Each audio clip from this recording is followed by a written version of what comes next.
ఈరోజు ప్రపంచ దేశాల్లో ప్రభువైన యేసుక్రీస్తు సువార్త చాలా సరళంగా వినబడుతుంది. ప్రభువైన యేసుక్రీస్తు వారు పాపుల కోసం ప్రాణం పెట్టిన దేవుడు, ఆయనే లోకరక్షకుడు. ఆయన్ను అంగీకరిస్తేనే రక్షణ. ఆయన సువార్తను నమ్మి నేను నమ్ముతున్నాను అనేదానికి బాప్తీసం తీసుకుంటే రక్షింపబడతారు. నమ్మకపోతే శిక్ష విధించబడుతుంది. నాకు తెలిసి ఇది అర్థం కాని వాళ్ళు ఎవరు ఉండరేమో. చాలా సరళంగా ఉంది. యేసుప్రభువు నమ్మితే రక్షణ, నమ్మకపోతే శిక్ష. నమ్మడం అంటే నమ్మి బాప్తీసం పొందడం. ఈరోజు చర్చిలో కూడా సరిగ్గా అర్థం కాలేదేమో ఇది. అందుకనే మేము యేసుప్రభువు నమ్ముతున్నాము, బాప్తీసం ఎప్పుడు తీసుకుంటారంట చూద్దామన్నా. టైం రాని. ఏం టైము? దేనికి టైము? లారీ ఎక్కాలనా మీద? ఏ టైం రావాలి? మేము నమ్ముతున్నాము కానీ టైం రావాలి. ఏ టైం రావాలి? నమ్మి బాప్తీసం పొందిన వాడు రక్షింపబడతాడు. చాలామంది చర్చికి వస్తారు. ఇంక చర్చికే కదా మీరు వస్తున్నారు, ఇంకెక్కడికి వెళ్ళరు కదా, వెళ్ళలేరు. వన్స్ మీరు చర్చిలో అడుగు పెట్టారు అంటే, ఒక్కసారి మీరు యేసుప్రభు సువార్తను విన్నారు అంటే మీరు పాపంలో పడిపోవచ్చేమో కానీ యేసుప్రభును వదిలిపెట్టి ఇంకొకరిని ఆశ్రయించలేరు. అది జరగదు. లేదన్నా కొంతమందిని చూస్తున్నాము, వాళ్ళు చర్చికి వచ్చారు, తర్వాత ఇంకొక దేవుని దగ్గరికి వెళ్ళారంటే వాళ్ళు యేసుప్రభు గురించి వినలా సరిగ్గా. యేసుప్రభు గురించి వాళ్ళు వినలా సరిగ్గా. ఏదో కొన్ని మాయమాటలు వినుంటారు, అలా వెళ్ళిపోయి ఉంటారు. యేసుప్రభు గురించి విన్నారనుకో, వాళ్ళు బోధ విన్నారనుకో, ఉన్నది ఉన్నట్టు విన్నారనుకో, వాడు చావాలి తప్ప వాడు ఇంకొకరికి నమస్కారం పెట్టలేడు. ఎందుకంటే దైవత్వం అంతా ఇక్కడ కనపడుతుంది, ఇంకెక్కడ దైవత్వం కనపడదు. యేసుప్రభు అంటాడు కదా, నా యందు పాపం ఉన్నదని మీలో ఎవడు స్థాపించగలడు?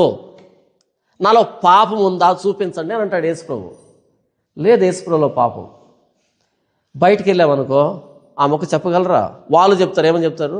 మాలో పరిశుద్ధత ఉన్నదని మీలో ఎవడు స్థాపించగలడు అని అంటారు వాళ్ళు. యేసుప్రభుకు బయట డైలాగ్ ఏంటి? మాలో పరిశుద్ధత ఉన్నదని మీలో ఎవడు స్థాపించగలడు? సవాల్. పరిశుద్ధత ఉంటే కనిపెట్టండి చూద్దామంటారు వాళ్ళు. యేసుప్రభు ఏమంటాడు? నా యందు పాపం ఉన్నదని మీలో ఎవడు స్థాపించగలడు? నేను యేసుప్రభుని నమ్ముకున్నాను, ఆయన గురించి తెలుసుకున్నాను, ఉన్నది ఉన్నట్టుగా అర్థమైంది నాకు. తర్వాత నేను పాపంలో పడవచ్చేమో, ఈయనలో కొనసాగలేకపోవచ్చేమో, కానీ ఇంకొకరికి నమస్కారం పెట్టడం అన్నది జరగదు. ఇంకా లైఫ్లో చావనైనా చేస్తాడంతే. కొంతమంది వెళ్తున్నారు బయటికి అంటే దాని అర్థం వాళ్ళకి నిజంగా సువార్త ఎక్కలే. వాళ్ళకి ఏదో కొన్ని పద్ధతులు నేర్పించారు, కొన్ని మాయమాటలు చెప్పారు, ఆ పాస్ట్ ఏదో వాడుకున్నారు, ఆ వ్యక్తి స్వార్థం కోసం వాడుకున్నారు. అలా ఆ వ్యక్తి మీద కోపంతో వెళ్ళిపోయారు. వాస్తవానికి వాళ్ళు యేసుప్రభుని రుచించలే, యేసుప్రభు గురించి తెలియలే వాళ్ళకి, అలా వెళ్ళారు. ఒక్కసారి యేసుప్రభు గురించి మీకు అర్థమైతే మీరు చావాలే తప్ప ఇక ఆయన నుంచి వేరు కాలేరు. ఇంకొకరిని యేసుప్రభుకు ప్రత్యామ్నాయంగా పెట్టలేరు. యేసుప్రభు సువార్తను నమ్మి బాప్తీసం పొందినవాడు రక్షింపబడతాడు, నమ్మని వానికి శిక్ష విధించబడుతుంది. నమ్మితే స్థిరపరచబడతారు, నా మాట నమ్మకపోతే నాశనం అవుతారు.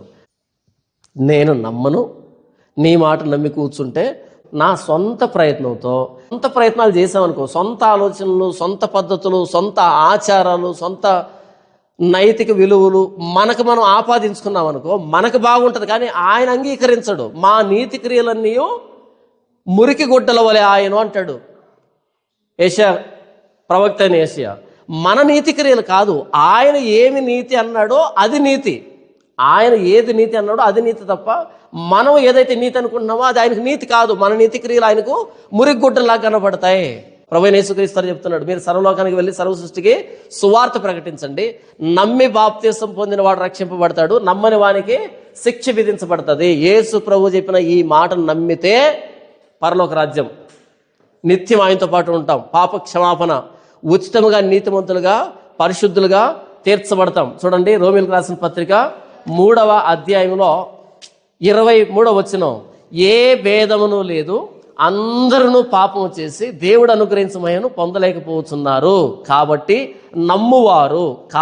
నమ్మువారు ఆయన కృపచేతనే క్రీస్తు యేసునందుల విమోచనము ద్వారా ఉచితముగా నీతిమంతులని తీర్చబడుచున్నారు. కాబట్టి నమ్మువారు ఆయన కృపచేతనే, కృప కాకుండా సొంత ప్రయత్నంతో మనం రక్షించబడలేము. మిగిలినటువంటి బయట చాలామంది మేము అది చేస్తున్నాం, మేము ఇది చేస్తున్నాం, అలా చేస్తున్నాం, ఇలా చేస్తున్నాం అనేటట్టుగా వాళ్ళ నీతిని వాళ్ళు స్థాపిస్తున్నారు. కాదు, దేవుడు తన కృపను బట్టి మనల్ని రక్షించాలి, ఉచితముగా నీతిమంతులను తీర్చాలి తప్ప మనకు మనం నీతిమంతులు ఎప్పటి కాలేము దేవుని సన్నిధికి వెళ్ళలేము. దేవుడు కోపపడతాడు అని తెలిసాడు. ఈరోజు ప్రపంచం దృష్టిలో యేసు ప్రభు సిలువ వెర్రితనంగా మారింది. సిలువను గూర్చిన వార్త నశించుతున్న వారికి వెర్రితనం, కానీ రక్షింపబడుతున్న మనకు దేవుని శక్తి. యేసు ప్రభు సిలువలో ప్రాణం పెట్టాడు అంటే అది వెర్రితనం కాదు. మన పాపపు స్థితి అలా ఉంటుంది. పాపం చేసిన వాడికి రావాల్సిన శిక్ష అలాగుంటుంది. నిత్యం నరకంలో బాధపడాలి. అయితే ప్రభువైన యేసుక్రీస్తు మన పక్షాన మన స్థానాన్ని తీసుకుని సిలువలో ప్రాణం పెట్టడం మనం ప్రేమించి. ఇందులో మత ప్రచారం ఎక్కడుంది?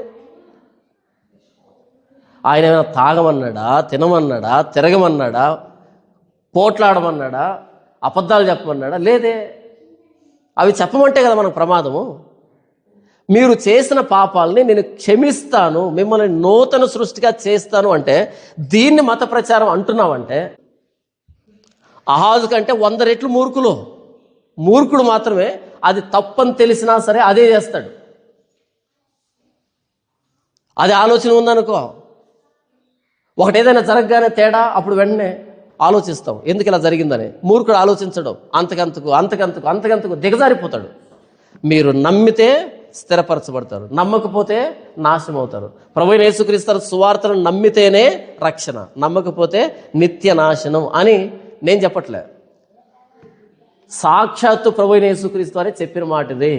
నమ్ముతావా, నమ్మకపోతావా నీ ఇష్టం. నమ్మితే దేవుని రాజ్యంలో చోటు ఉంటుంది, నమ్మకపోతే ఆ రోజు అహాజు రాజుల సమాధిలో కూడా తీసుకుని రాబడకుండా మామూలు బయట పారవేయబడినట్టుగా నిత్య నాశనంలో విసిరివేయబడతాము యేసు ప్రభువును అంగీకరించకపోతే. అహాజు నమ్మలే, కనీసం రాజుల సమాధిలో కూడా రాలేకపోయాడు. ఈరోజు యేసుక్రీస్తుని అంగీకరించకపోతే నిత్య నాశనంలో వెలుపట విసిరివేయబడతాం, నాశనంలో వెళ్ళిపోతాం. నా మటుకు నేను ధన్యుణ్ణి. ఎందుకంటే నా ప్రభువైన యేసుక్రీస్తు ఏదైతే చెప్పాడో దాన్ని నమ్ముతున్నాను. అది ఎందుకు అలా జరుగుతుందో నాకు తెలియదు, కానీ ఆయన చెప్పాడు, నేను నమ్ముతున్నాను, నేను రక్షించబడ్డాను, ఆయనతో పాటు నేను సదాకాలం ఉంటాననే ఆలోచన నాకుంది. కానీ చాలామందికి బయట పాపం వాళ్ళ రక్షణను వాళ్ళే సంపాదించుకోవాలని, ఎలాగైతే అహాజు అష్షూర్ రాజుకి డబ్బు ఇచ్చి బంగారు ఇచ్చి ఏంటేటో చేసి తన విజయాన్ని తానే సంపాదించుకోవాలి, దేవునితో సంబంధం లేకుండా అనుకున్నాడు మూర్ఖంగా. ఈరోజు చాలామంది మా రక్షణను మేమే సంపాదించుకుంటాం, మా నీతి మేమే సంపాదించుకుంటాం, మా పరిశుద్ధత మేమే సంపాదించుకుంటాం. సారీ, నీతి అనేది దేవుడు ఇచ్చేటువంటి కృప, ఉచితమైనటువంటి కృప. అది మనం సంపాదించుకునేది కాదు. అది స్వనీతి కార్యాలు, సొంత ఆలోచనలు, విచిత్రమైన పద్ధతులు. ఎందుకంటే ఇది దేవుడికి నచ్చుతుంది. ఎవరు చెప్పారు? దేవుడు చెప్పాడా ఇలా చేయమని? దేవుడు ఇలా చేయమని చెబితే కదా దేవుడికి నచ్చేది. దేవుడు చేయొద్దు అన్న దాన్ని నువ్వు ఎలా చేసినా, ఎంత భక్తి శ్రద్ధలతో చేసినా సరే అది దేవుడు నచ్చడు, మెచ్చడు. ప్రభు అయిన యేసుక్రీస్తు వారిని మనం అంగీకరించి ఆయనలో పాపక్షమాపణ పొందుకున్నామంటే ఇది దేవుడు ఏర్పాటు చేసిన మార్గం. ఇది ఇరుకు మార్గం, జీవానికి వెళ్ళే మార్గం. ప్రభు అయిన యేసుక్రీస్తు వారిలో నేను దేవుని మాటను విశ్వసిస్తున్నా, నమ్ముతున్నా. ప్రభువా, నేను పాపిని, నాలో మంచితనం లేదు. అయితే యేసు ప్రభు రక్తాన్ని బట్టి నన్ను ఉచితంగా పరిశుద్ధుడిగా నీతిమంతుడిగా చేశావు. యేసు ప్రభు నాకు రక్షణ ఇచ్చావు, కృతజ్ఞతలు నాయన అని నేను నమ్ముతున్నాను.